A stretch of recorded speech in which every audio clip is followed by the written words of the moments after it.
Thank you, Mr. Chairman.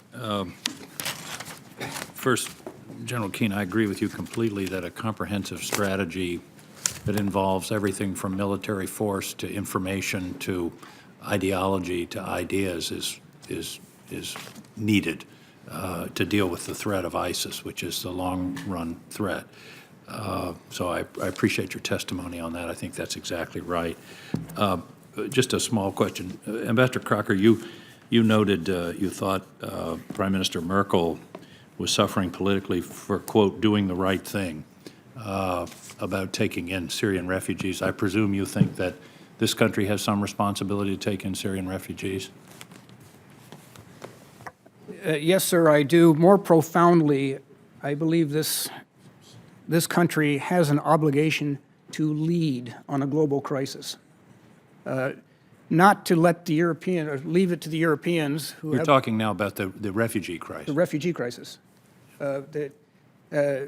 We have a broad responsibility, I believe, as America, as a global leader, to lead on a global crisis, to help the Europeans sort out what they're doing with these people, to support as fully and actively as we can the Turks, the Lebanese, and the Jordanians. But it would be very And difficult part of for that, us. oh, sorry, sir. No, you go ahead. And part of that, you know, we're not going to be able to lead effectively if we don't walk the walk. That was going to be my question. And that, and in my view, that means taking in a significant number of refugees.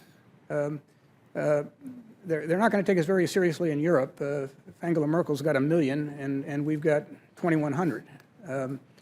That doesn't mean we've got to, I mean, I'm all for the vetting process. It's essential. I'd just like to see it made more of a priority to be able to move refugees faster. But again, this crisis isn't going to get any better.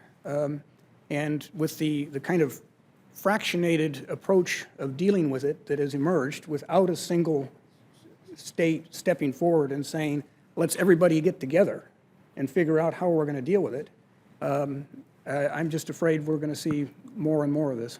I thank you for your testimony. I'm sitting in a Senate seat that was occupied by Edmund Muskie, whose father was an immigrant from Poland, and George Mitchell, whose mother was an immigrant from Lebanon.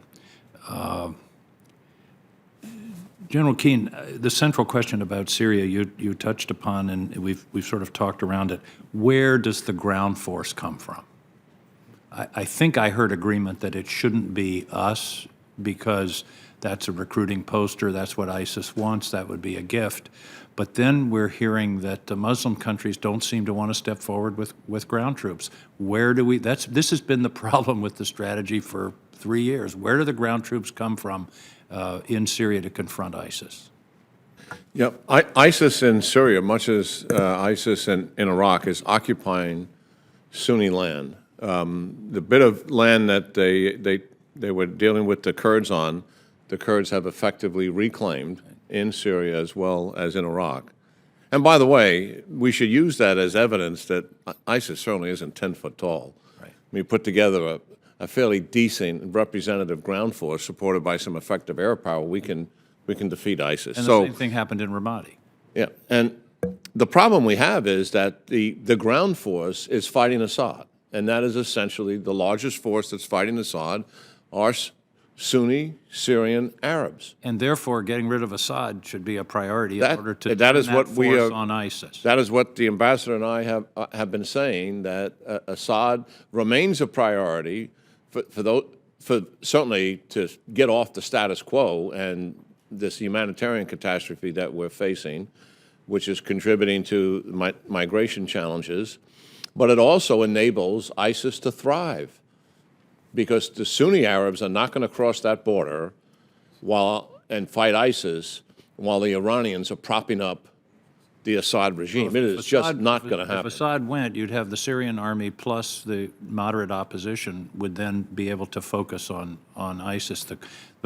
Now, and I'm not being argumentative here, that you all have, or at least you two have endorsed a no-fly zone. That was a lot easier when it was just the Syrian Air Force. The testimony is, how do we talk about a no-fly zone? You're talking about shooting down Russian airplanes. Well, You know, this is a problem we've always had from the Cold War to the present. And because the Russians have a capability, and we have a capability, and if we fear their use of that capability and paralyzes us from taking action, then we're taking a knee. And I don't think we need to do it. I'll be quite frank about it. I would have demonstrated America's resolve right from the beginning. When they first bombed Syrian moderates that we trained, we should have created that runway. And that send a strong signal, not kill a single Russian, but created that runway and say, you do that again, then more than that runway is going to go away. And this is something we learned in the Cold War. The Russians have stepped up. They have brought to the table a very limited Russian capability. They haven't been out of the region in 35 years since they went to Afghanistan, and that was a failed military operation, as we're all aware of. They are an inferior military by comparison to the United States. They know that. They know it. They have selected capability that is very good. And I think if we establish a no-fly zone, and we're going to put people in there to protect them, I don't really see the Russians coming in to bomb it.